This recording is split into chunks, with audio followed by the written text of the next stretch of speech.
Assalamualaikum warahmatullahi wabarakatuh. Perkenalkan, nama saya Muhammad Reza Setiawan. Saya dari Informatika 02. Di sini ada tokoh yang menginspirasi saya untuk sukses. Seorang yang bernama Heri Sutomo. Beliau adalah bisnis di bidang properti. Yang pertama, mungkin apa yang menginspirasi Mas untuk mulai bisnis ini? Kok bisa sampai begini? Apa yang menginspirasi Mas? Awalnya itu tahun 2015, saya itu terinspirasi juga sama teman dari nol. Kita tinggal satu kamar bareng. Kita di Jogja itu kita kita cari bisnis apa yang cepat dan menjanjikan. Nah, salah satunya adalah properti. Kita main di pertama awalnya itu kita hanya marketing, Mas. Marketing tanah, rumah, gedung, gudang dan lain-lain. Itu kita hanya marketing dengan komisi sesuai perjanjian 2,5% ataupun ada markup harga. Oh, berarti Mas mulainya tuh udah ada modalnya belum atau? Itu enggak, kita hanya modal iklan di waktu itu di OLX ya. OLX itu masih gratis. Sedangkan udah banyak, udah prabayar juga ya, ada kuota sekian per tahun. Bisa di marketplace juga bisa, di Instagram juga bisa. Kalau kita hanya mengandalkan OLX. Bisnis OLX. Terus untuk tantangannya sendiri pernah nggak Mas? Pernah bangkrut gitu atau ada masalah kerugian gitu? Kalau rugi enggak, properti itu sebenarnya enggak rugi. Cuman kalau kita tuh sistemnya itu kalau sudah negosiasi di satu aset properti, contohnya tanah, kita DP dulu, nanti kita janji kesepakatan sama owner berapa bulan untuk pelunasan. Mungkin pusingnya pada saat deadline-nya untuk pelunasan kita nggak ada uang, belum ready. Nah itu mungkin kita pusing. Harusnya kita jual, katakanlah kita beli harga 1 juta, kita jual 3 juta, dan harusnya itu laku 3 juta. Mungkin karena kita deadline-nya nggak siap ready uang buat tutup, buat pelunasan, kita terpaksa jual di angka 1,5 meter. Berarti pernah minjam bank gitu nggak Mas? Nggak pernah. Nggak pernah minjam bank gitu ya. Kriteria yang Mas gunakan untuk menilai ini nih layak untuk dibuat tuh apa Mas?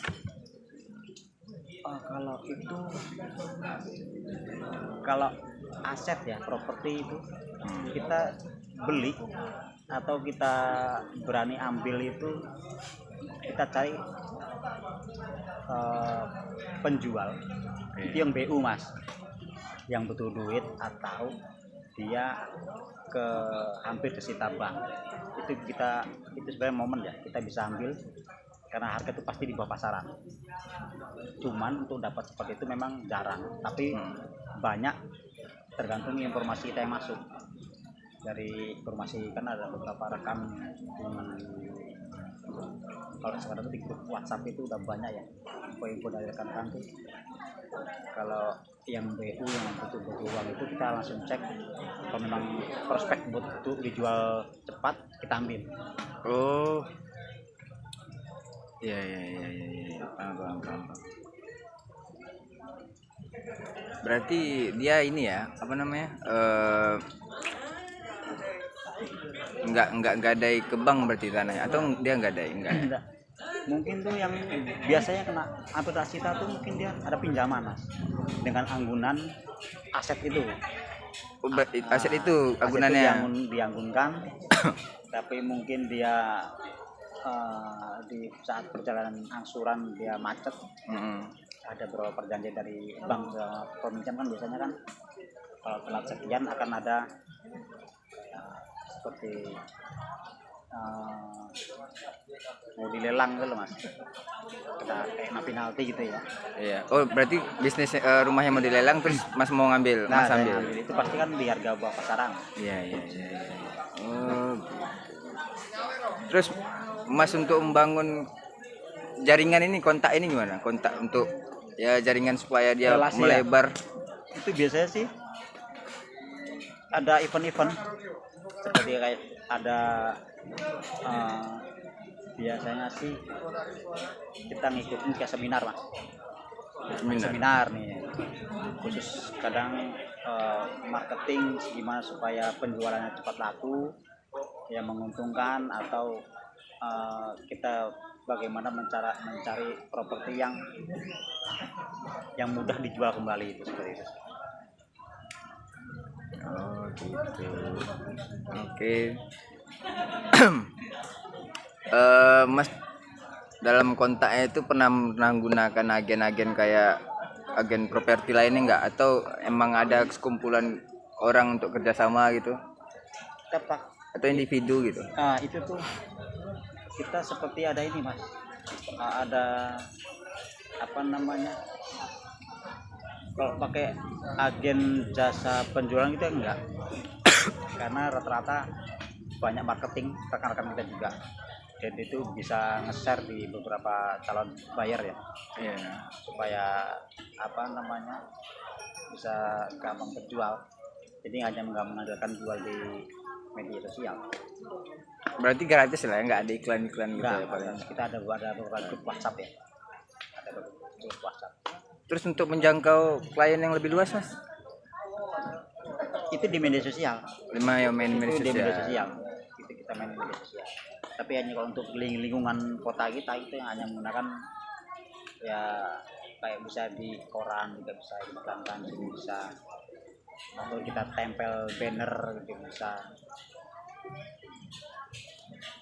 Oke. Terus kesalahan terbesar yang pernah mas lakukan lah semenjak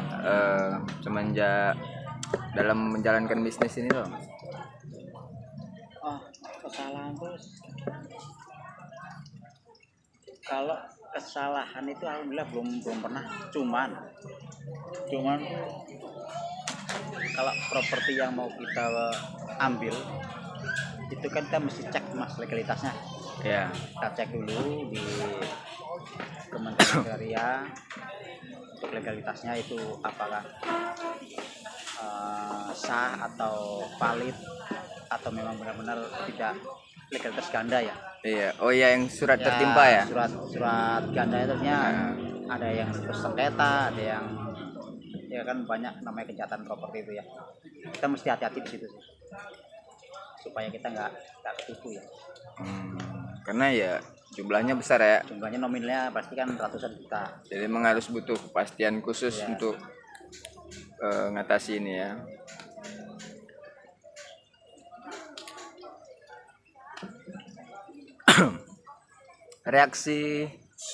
reaksi pasar ketika bisnis ini diluncurkan gimana mas?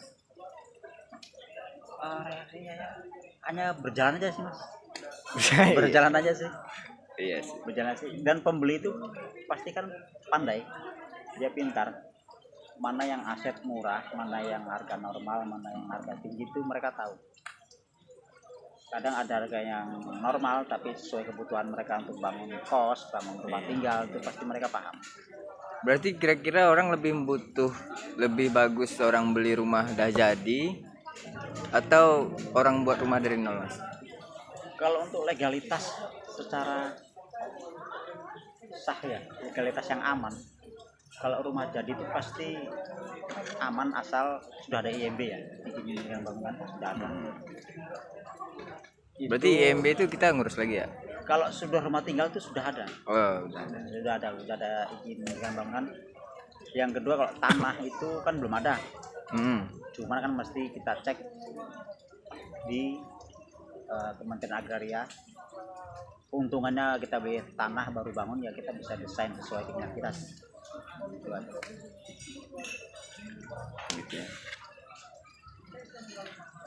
Untuk bisnis ini yang mas jalani lah, mas pernah ngikut kursus nggak atau apa gitu? Untuk kan pertama kita kan kosong nih, nggak tahu apa nih, terus tiba-tiba kita aku kepikiran ini nih, aku harus belajar dari siapa gitu. Kalau itu kita sharing Oh sharing sama teman. Setiap hari kan kita pasti ada cek-cek lokasi yang prospek yang mana, dan kita tahu tentang pembeli. Ya, pasti kita ketemu teman ya kita sharing sih sama-sama gimana ilmunya gitu tuh, supaya aset properti yang kita jual tuh tetap laku. Berarti Mas tahu lah ya sebelumnya ini nih kayak wah ini cuan nih kayak ini cuan besar kayaknya, makanya Mas terjun ke sini ya. Ya.